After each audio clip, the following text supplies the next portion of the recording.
Hello, Slicey Dicers. This is Brian with another knife review for you. Today we have the brand new Civivi Exarch. At least that's how I'm pronouncing it. This is what it looks like on the box. So it's Exarch. I think it's Exarch. Comes all the usual stuff, the cool Civivi little bag and everything, and there's stickers in there and all that kind of stuff. And a pretty decent box. So, yeah, I'm not going to go through all that. But you may be looking at this knife and thinking, didn't you just review something pretty similar to that not too long ago? Yeah, I did. It was called the Civivi Chronic. This is the same handle with a different blade. Instead of 9CR18 MOV and a clip point, you are now getting a drop point D2, both really nicely hollow ground. But the biggest difference is this is a front flipper. We were all kind of expecting that. You took one look at that handle and thought, man, that looks like a front flipper. And it didn't take long for Civivi to announce that they were going to make a front flipper version, and this is it. They did call it a different name. I thought it might just be called a Chronic front flipper, but they gave it a whole new name. But it's the same exact handle with different blade and front flipper. And as you can see, it's a pretty easy one to deploy. I will say right now, these are available on White Mountain Knives. They currently only have one color in stock, but I know due to current shipping situations, this is April of 2020 when I'm recording this. If you guys remember what happened back then, if you're watching this in the future, stuff is kind of trickling in. So right now, the blue one is available, and you can use the code SDWMK at checkout and get 10% off, not just on this knife, but on anything on the whole site from White Mountain Knives, whitemountainKnives.com. That's how I always get my Civivis so fast. If you want a good place to get Civivis, go there. He almost always gets them in first, and that's everybody. I'll put up a Civivi review and they'll be like, how did you get that so fast? Well, I just buy them like you guys. I wait for them to come on the site, and I buy them off of White Mountain Knives. Right now, the blue one is in stock. It is available in blue, this black, or a gray. The black and gray are out of stock. Also out of stock, but will be coming in soon, is the Damascus blade version with the carbon fiber handles. I'll pull out another Civivi so you get it. It's going to look kind of like this. This is the Asticus, the name we're still not making jokes about. But it'll be this kind of blade and this kind of carbon. You won't be able to see the liners, of course. That's unique to this design. But in this Damascus is made primarily of the 9CR18 MOV that you find in the Chronic. But pretty cool knife. I've kind of already talked about the designs of it a lot in the Chronic review. I'm going to link to that at the end so you can check that out if you prefer a regular flipper but like the look of the knife, prefer a regular flipper. Now you can choose your own adventure.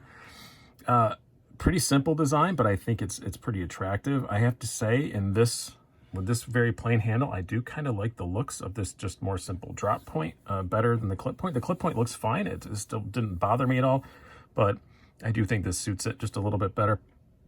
Let's do some specs and some size comparisons before we get too much farther. Line this up. You have an overall length of 7.3 inches, blade length of 3.25 inches, blade thickness of 0.12 inches, handle thickness of 0.47 inches, and a weight of 2.61 ounces, which, as they did with the Chronic, and as Civivi often does because their quality is very good, they get the golf clap because that's what they claim, 2.61 ounces, and that is exactly what it weighs. So I always love it when they get it down to the hundreds. It's always so much fun. For me, it's a tiny little thing that probably only I enjoy. Do some size comparisons and get moving on here. Bring out our usual Spyderco sandwich. We have the Spyderco PM2. You can see it's a fairly large knife for a flipper.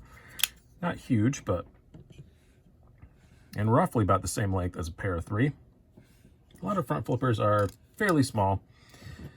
Not becoming much the trend, though. Actually, I think I'm going to put this out as the same day as another knife I'm going to show you shortly. The last couple of front flippers I've reviewed have been very recently and much larger. We have the full-size Benchmade Griptilian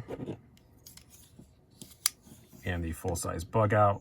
It must be the CF Elite one. You can see very, very similar in overall length to a Bug Out. And now let's do a slew of Civivis here. I'm not going to pull the Asticus back out again because it's way bigger. But I'm going to pull out one that's just as big, so whatever. This is the Shredder. Probably more appropriate is the Backlash. Move these up a little bit so they're both on the camera. You can see it's smaller than both of those, but larger than their other front flipper, Civivi's other front flipper model, the McKenna. It's my daughter's name. You can see Not dramatically larger than the McKenna, but a little bit larger than the McKenna. Puts it more into a full EDC size than what the McKenna is at. This is the Weemascus version of the McKenna, obviously, by the shininess. And then lastly, like I said, the large front flippers. This review probably came out this morning in the way I have everything penciled in. Yeah, quite a bit smaller than the Real Steel Rocot. I just like saying that name. All right, let's talk about this knife. So the blade, D2 instead of 9CR. I guess we'll save that for the last, but it is a very excellent slicer. 14 thousandths behind the edge, which is stupid thin for any other company. Pretty much standard for Civivi, especially in their hollow grind blades. They're usually very, very thin behind the edge. This is no exception. Fairly thin blade stock. Excellent, excellent, excellent slicer. The Chronic had a tip that was maybe a bit dainty, but still pretty good. I'd say this one is even just a bit more robust than that. Like, that's a pretty good tip on that thing. Like, that's something I wouldn't be really too afraid of snapping off. The Chronix was fine, but this is even just a little bit better.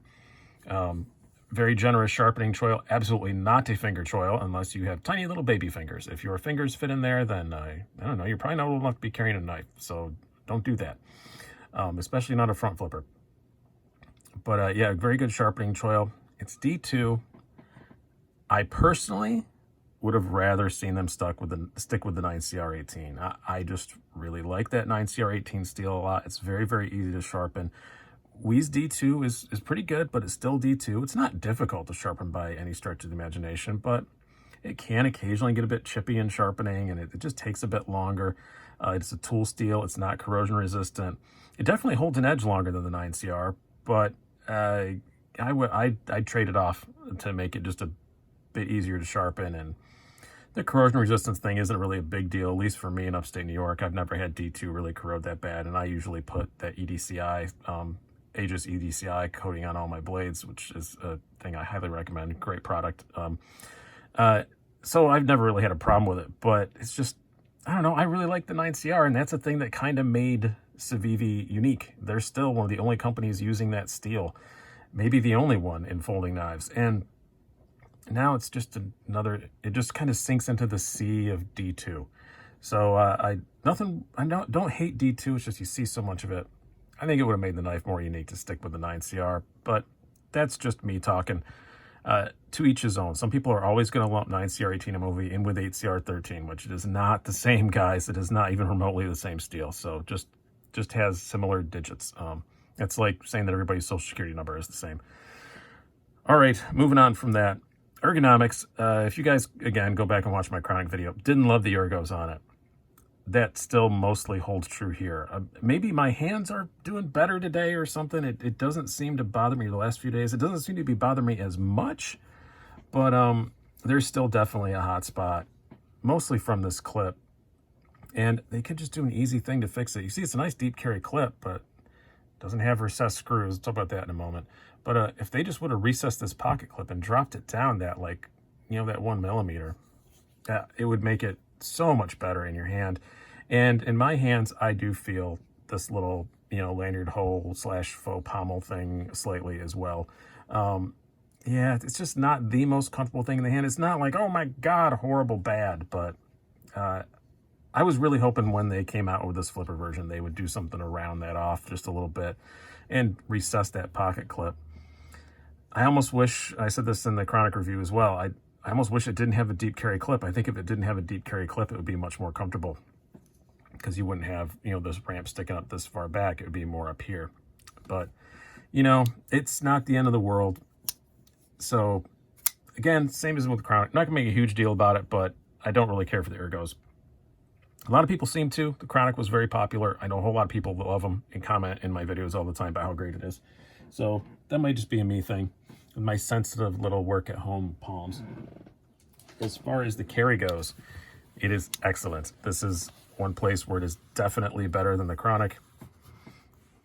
It does slide in the pocket well. I talk about those non-recessed screws. Just a whole lot of companies now with deep carry clips are doing, you know, recessed screws. Even budget companies, like, look at this. This is a, what, $25 CRKT. It's got recessed screws. We's known for having like the best screws in the industry. They make their own screws. It's not like they can't just design some recessed screws and pump them out. I just wish they would do that. It does still slide in the pocket pretty good. It doesn't catch too bad on those screws because there is enough space there. But if you're wearing like really thick pants, it's going to catch. But other than that, once it's in the pocket, easy to forget that it's there. No flipper tab.